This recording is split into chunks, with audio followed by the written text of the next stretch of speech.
16세기 종교개혁이 일어난 그 배경의 한 부분이 바로 인문주의입니다. 우리가 르네상스, 흐네서스라고 얘기하는 이 르네상스. 르네상스라는 건 재부활인데 어떤 것의 재부활이냐? 그리스, 로마 문화와 그런 문학과 그런 철학들의 재부활입니다. 이 당시까지 하늘, 천상에 대한 존경과 그리고 하나님의 나라가 이 땅보다 저곳으로 가는 그 완성되지 않은 그 하늘에 대한 추구가 너무 컸기 때문에 이 땅에서의 삶이 어떻게 보면 중요시 여겨지지 않고 그리고 그 하늘에 대한 잘못된 그 신관에 의해서 이 교회와 교황이 타락했던 시기죠. 그게 이제 중세 후반기에 절정에 달했고 그런 것들을 보면서 많은 사람들은 이제 하나님에 대해서 그리고 교회에 대해서 많은 피곤함을 갖게 됐습니다. 그때 사상 체계가 조금씩 바뀌어지는데 그게 철학이 들어온 거예요. 어떤 철학이냐면 바로 아리스토텔레스의 철학이 유입이 됩니다. 십자군 전쟁이 벌어지는데요. 십자군 전쟁 이후로 이 유럽 사회는 급한 변혁을 맞이하게 됩니다. 물론 역사적으로 다 배우셨겠지만 그런 영주가 이제 많이 몰락하게 되고 왕권이 강화되고 뭐 그런 것도 있지만 가장 중요한 것 중에 하나, 교회사적으로 가장 중요한 것 중에 하나는 바로 아리스토텔레스 철학, 동방신학이 유입된 거예요. 그러니까 그 전까지 그리스와 그리스를 대표하는 플라톤, 아리스토텔레스 철학이 서로마 제국, 게르만 민족에 의해서 476년 완전히 로마가 이제 멸망을 하죠. 그 철학들이 이제 동로마 제국, 비잔틴 제국에서는 명맥을 계속해서 유지했고, 그리고 많은 신학적인 발전과 많은 신학자들이 동로마 제국 쪽에서 이제 활동을 하거나 또 이슬람 제국 쪽에서 활동을 했어요. 그래서 이때 그 서로마 제국은 조금 어떻게 보면 낙후한 지역이고 가장 최고의 그 문화 문물이 가장 있는 곳은 바로 비잔틴 제국이었습니다. 십자군 전쟁 때도 동방의 보물을 찾아서 많이 떠났잖아요. 많은 사람들이 그 비잔틴 제국 콘스탄티노플에 가면은 큰 보물이 있다더라 해가지고 콘스탄티노플을 그 4차 십자군 전쟁 때는 정복을 합니다. 약탈을 합니다. 물론 거기에 이제 그 베네치아 상인이 중간에 껴가지고 그 콘스탄티노플을 공격하도록 지원을 하죠. 그 약탈을 하고 사람을 죽여요. 같은 그리스도인. 그러니까 그만큼 이 서로마 제국, 즉 그 게르만 민족화된 이 서로마 지역 쪽은 사실 사상 체계가 신학적인 사상이나 뭐 문화나 이런 것들이 상당히 뒤떨어졌어요. 그런데 이것들을 조금 회복한 왕이 샤를마뉴, 찰스, 영어는 찰스고 칼 데제라고도 하고, 뭐 프랑스 말로는 샤를마뉴라고 합니다. 그렇죠? 샤를마뉴 이후에 이제 샤를마뉴의 카롤링고 왕조를 하고 그때 이제 이슬람 제국들, 스페인으로부터 쳐들어오는 그 이슬람 제국들을 막는 역할을 하죠. 그 다음부터는 약간의 그 문의 부흥이 시작되기 시작합니다. 그게 이제 9세기 말부터 10세기부터 그 전까지 이제 476년도 서로마 제국이 멸망당한 후부터 그 이후까지는 정말로 이 게르만 민족의 문화, 어떤 야만성, 뭐 야만적이라고 하기는 그렇습니다. 그렇지만 어떤 학문적이나 문화적인 발전이 굉장히 뒤떨어진 곳이었어요. 그래서 모든 학문과 신학의 것들을 이제 동로마, 비잔틴에 뺏기고 특히 이슬람 사람들이 그것들을 명맥을 유지했죠. 그래서 스페인의 코르도바나 그라나다나 톨레도 이런 이슬람 제국들이 700년 이상을 다스린 그런 스페인 지역들에 가보면은 거기에 많은 그 철학과 문학과 유산들이 이슬람 문화와 그 캐톨릭 기독교와 혼재되어 있는 것들을 볼 수가 있습니다. 건축도 마찬가지고. 굉장히 찬란한 문화, 유산을 가지고 있었던 게 바로 이슬람과 비잔틴이었어요. 근데 십자군 이후에 그 이슬람과 비잔틴의 그 철학들 그리고 과학들 이것들이 많이 유입이 되기 시작합니다.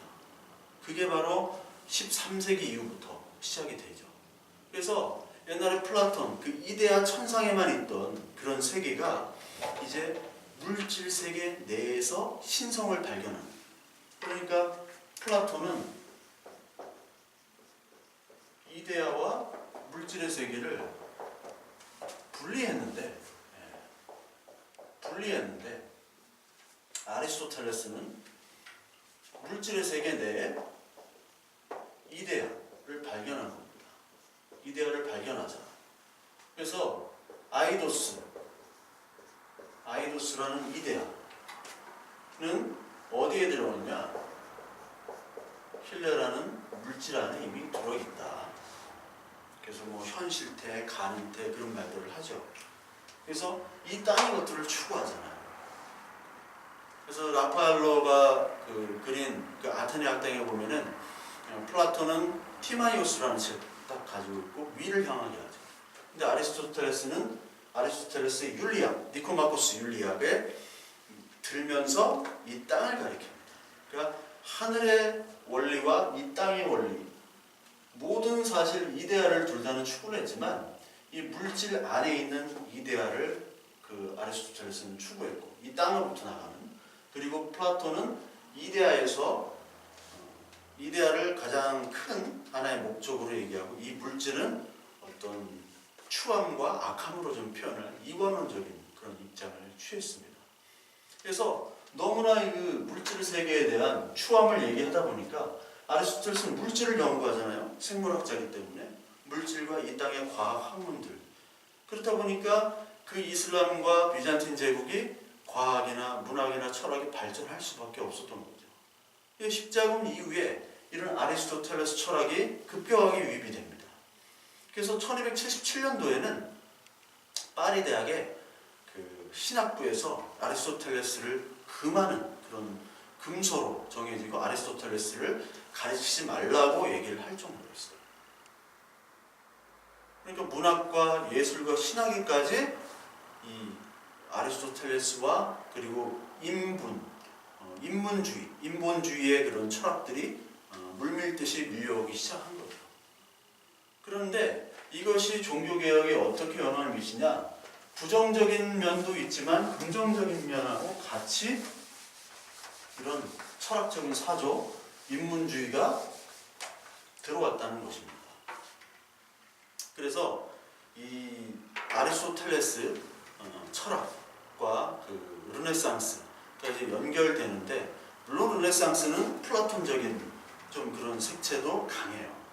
그건 이제 나중에 기회가 되면 이제 설명을 드리겠는데, 이 반종교적인 그런 모습도 이 인문주의에 들어있고, 그리고 종교개혁의 영향도 물론 줬습니다. 동시에. 이게 특히 이제 기독교 인문주의와 순수 인문주의로 이렇게 나누어지게 되는데, 기독교 인문주의는 여러분들 아드 폰테스라고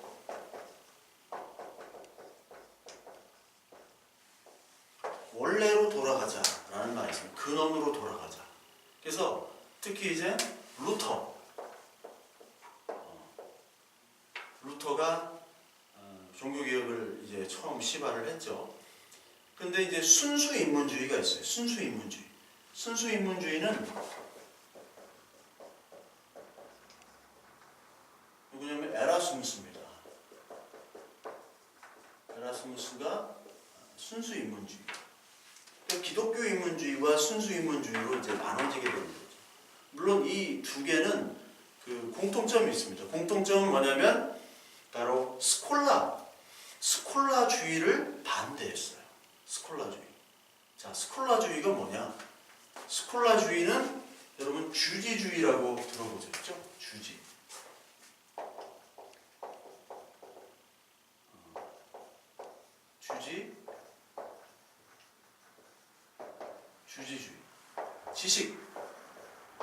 이 지식, 알미 주인이 되는 거예요. 지성적인 면이 주인이 되는 겁니다. 그래서 알베르토 마그누스라고 하는 사람이 있고, 이 사람은 잘 모르겠지만 누구의 스승이냐면 토마스 아퀴나스의 스승입니다. 토마스 아퀴나스의 스승이 알베르토 마그누스고, 바로 알베르토스 마그누스의 제자가 바로 토마스 아퀴나스죠. 토마스 아퀴나스가 가장 대표적인 주지주의자입니다. 그러니까 이성으로 이루어지는 그 철학이 신학보다 위에 있는 거예요. 그러니까 철학적 기반 위에 신학이 있는 겁니다.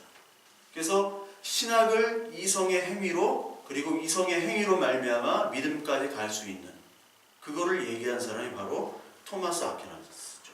그래서 우리의 모든 것들은 다 타락했지만 우리의 이성적인 면은 타락하지 않았다. 그래서 하나님께로 이성적인 훈련과 노력을 통해서 하나님께로 갈 수 있다라고 하는 게 바로 스콜라주의의 가장 중요한 핵심입니다. 그러니까 스콜라주의를 반대했다는 거예요. 이 인문주의자들은. 그런 의미에서 스콜라주의는 토마스 아퀴나스는 아리스토텔레스의 철학을 가지고 하나님을 얘기하고 그리고 하나님에 대한 변증을 한 거죠. 신존재 증명도 하고. 그런 의미에서 이 종교개혁에서의 모습이 아리스토텔레스의 인문주의도 영향을 받았지만 동시에 플라톤의 이데아, 하나님의 절대주의, 이데아의 절대를 다시 회복하고자 했던 것이 바로 종교개혁주의라고 또 말할 수가 있는 거예요. 그래서 플라톤주의를 강조한 것이 바로 이 루터고, 그리고 에라스무스는 스콜라보다도 더 좀 나은 신학이 무엇인가를 고민했던 사람입니다. 그러니까 루터는 스콜라주의는 안 되라고 완전히 배격했던 사람이고, 에라스무스, 인문학의 황태자라고 얘기하는 게 에라스무스는 그래 스콜라 철학은 아니지만 스콜라 철학보다 더 나은 신학을 얘기할 수 있는 그런 철학적 그런 사상들이 없을까라고 늘 고민했던 사람이 바로 에라스무스예요. 그래서 이따가 설명드리겠지만 에라스무스는 자유의지론이라는 책을 이제 폈고, 그리고 이제 그 반면에 그걸 반박하는 그를 루터가 노예의지론을 이제 얘기를 했죠. 그러니까 이 루터 쪽 순수 기독교주의자 쪽은 물론 이제 교부 철학 중심이고, 이 에라스무스는 스콜라주의를 반대했지만 스콜라도 포용하는 주의입니다. 포용주의입니다. 여기는 스콜라는 포용하지 않는 거예요. 이 두 가지로 나눠지게 됩니다. 그러니까 스콜라 철학은 말씀을 드렸지만 교부 철학은 뭐냐? 교부 철학. 옛날에 교부 철학은 아우구스티누스, 스콜라 철학은 토마스 아퀴나스. 그거 외우긴 했지만 그게 무슨 내용인지 모르고 그냥 암기했던 그런 시대가 있었거든요. 그냥 아무 소용이 없습니다. 그 교부 철학이 뭐냐? 교부라는 거는 초대 교회의 아버지를 얘기하는 거예요. 쉽게 말하면 교부. 그래서 터툴리안,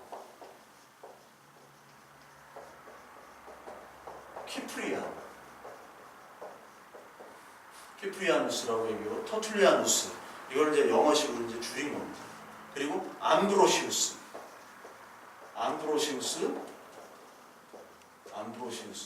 그리고 히에로니무스라고, 이게 제롬이라는 사람, 제롬 벤너가 생각이 나지만 제롬. 그리고 그 오리겐 정말 유명한 오리겐이죠. 그리고 가파도키아 3인이라고 해가지고 바실리우스랑 그리고 그레고리우스라는 그 두 명의 인물, 이게 가파도키아 3인입니다. 이 엄청난 사람들이 뭐를 했는데, 터툴리안 같은 경우는 이제 삼위일체를 얘기했고, 키프리아는 교회론을 얘기했습니다. 암브로시우스는 어거스틴에 영향을 준 사람이에요. 어거스틴이 마니교와 신플라톤주의에 있다가 이제 암브로시우스의 설교를 듣고, 밀라노의 그 주교인 암브로시우스의 설교를 듣고 이제 회심한 사람이 어거스틴입니다. 그 유명한. 그리고 제롬, 오리겐, 그리고 가파도키아 3인, 이 사람들이 했던 초대 교회의 어떻게 보면 지금의 삼위일체의 교회론 실론, 그런 것들. 그러니까 주지주의가 아니라 하나님의 어떤 절대 주권과 하나님의 먼저 하는, 어떻게 보면 플라톤주의죠. 교부 철학은 플라톤주의, 그리고 그 대표 주자가 바로 어거스틴주의입니다. 그래서 종교개혁은 어거스틴주의로 돌아가는 거고, 이 순수 인문주의, 순수 인문주의, 에라스무스가 얘기하는 순수 인문주의는 거기 스콜라주의도 좀 포용을 하면서 물론 에라스무스도 그때 당시에는 다 기독교였으니까, 종교인이었으니까, 하나님 믿으니까 그 하나님을 어떻게 신학적뿐만 아니라 이성 철학적으로 더 잘 설명할 수 없을까라고 고민했던 사람이 바로 에라스무스였어요. 그래서 이 전통들, 그러니까 이 에라스무스나 루터나 다 이 인문주의 영향을 받은 기독교 인문주의나 순수 인문자애들이 뭐를 얘기하냐면 미사, 그리고 어떤 마리아 숭배 사상, 그리고 성경과 다른 그런 전통적인 캐톨릭 교리들에 대해서 반발을 하고 그것들에 대해서 해석을 하기 위해서 뭘 했냐면 원문으로 돌아가는 거예요. 기독교 원문. 그래서 헬라어를 공부를 하고 헬라어를 번역하고 그거를 또 루터는 독일어 성경을 내고, 과연 이 본문이 하나님의 말씀이 어떤 것이냐. 그래서 그리스의 학문과 언어와 이런 것들을 강조하다가 보니까 원래로 돌아가자. 그러면 성경의 말씀이 뭐냐. 그거를 통해서 말씀을 가지고 보니까 이 교회에서 행해지는 모든 신앙의 행위들이 도전을 받게 되죠. 이것들이 잘못됐다는 것을 보여주니까. 그래서 한국 교회에서도 많은 전통들이 있습니다. 그러면 우리의 한국 교회의 많은 전통들도 이 성경 말씀에 비추어서 과연 우리는 어떤 성경 본문에 근거하여 우리는 이런 신앙 행위들을 하고 있는가. 논란이 되는 문제들도 많이 있죠. 11조 많이 하고 주일 성수하고, 11조는 예수 그리스도께서 다 이루어 주신 건데 그거를 꼭 해야 된다고 하고, 물론 11조는 하나님 앞에서 하는 것이고 10의 2조뿐만 아니라 10의 3조, 4조, 10의 10조를 다 드려야 되는 게 우리의 모습이죠. 근데 11조라는 것이 어떤 세금처럼 딱 내면은 내 신앙생활 다 한 것처럼 하게 되는 것들은 우리가 재고를 해봐야 되는 거죠. 그러니까 에라스무스가 이런 말이 있어요. 알을 낳고 루터가 부화했다는 말이 있습니다. 그러니까 종교개혁이라는 말.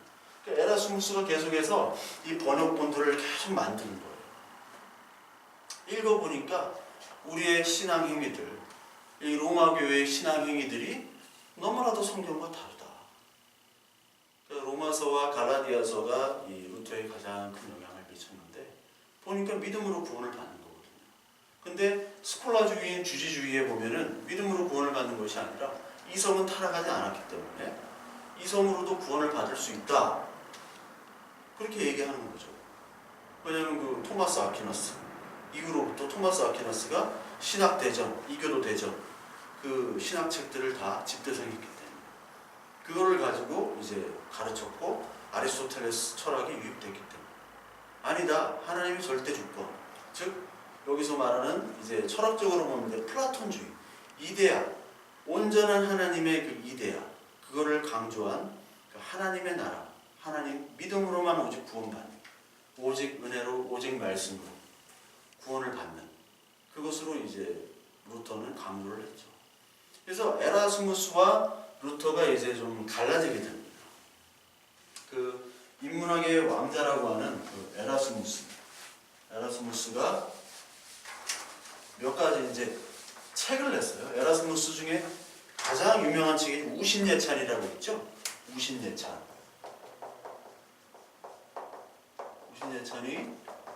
1511년도에 나왔는데 이 여기서 우신은 뭐냐면 인간의 지성을 사용하지 않고 헛된 그런 금욕이나 그리고 어떤 이단들을 종교재판으로 화형시키거나 그리고 이 서적들을 아리스토텔레스나 이런 서적들을 금서로 만들어버리고 못 읽게 하는 그렇게 어떤 조직적이고 형식적인 종교에 매달려 있는 교황과 수도자와 그리고 사제들, 교회들을 바로 우신이라고 얘기합니다. 비꼬는 책을 우신예찬을 만들었어요. 그리고 그리스도 교회 군인 교본이라는 책이 있는데 여기서는 성경 기초를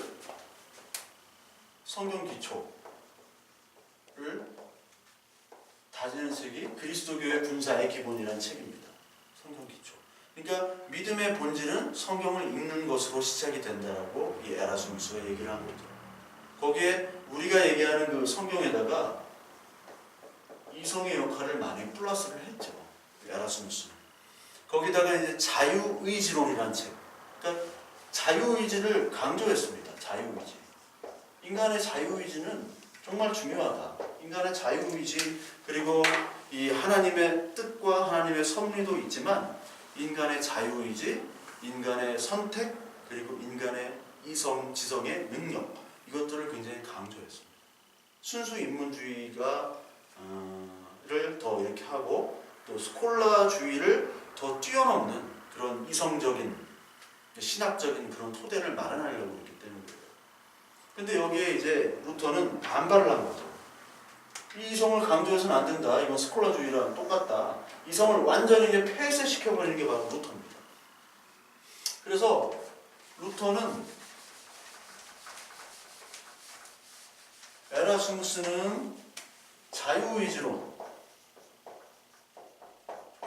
이라는 책이 있었고 루터는 노예의지론 반박의 글입니다. 반박의 글 자유의지론과 노예의지론을 통해서 이 자유의지론 에라스무스의 자유의지론을 반박을 해요. 이러면서 에라스무스랑 이제 갈라지게 되고 그러니까 인문주의자들이 루터를 떠나는 계기가 바로 요 노예의지론 때문에 그렇습니다. 그러니까 예수 그리스도를 믿음으로 구원을 받고 자유의지는 하나님의 구원에 전혀 도움이 되지 않는다. 인간의 이성은 믿을 만한 능력이 안 된다. 인간의 이성은 타락했다. 그렇기 때문에 인간의 의지를 통해서 하나님과 합력하는 그런 사상들은 절대 있을 수 없다. 그거예요. 그러니까 하나님 앞에는 인간은 노예일 뿐이다. 인간의 의지는 타락하는 것이기 때문에 그러니까 인간의 모든 자유의지를 부정하는 쪽으로 가는 것이 바로 루터의 그 노예의지론이죠. 그러다 보니까 이 자유의지와 인간, 그 인문주의를 강조하는 사람들이 루터를 떠날 수밖에 없죠. 그래서 인문주의가 종교개혁에 영향을 미친 것들이 있는 것 중에 가장 중요한 것은 스콜라, 그 아리스토텔레스의 철학을 좀 배제하는 그래야 초대 교부의 저서를 강조하는 역할을 사실 인문주의가 했습니다.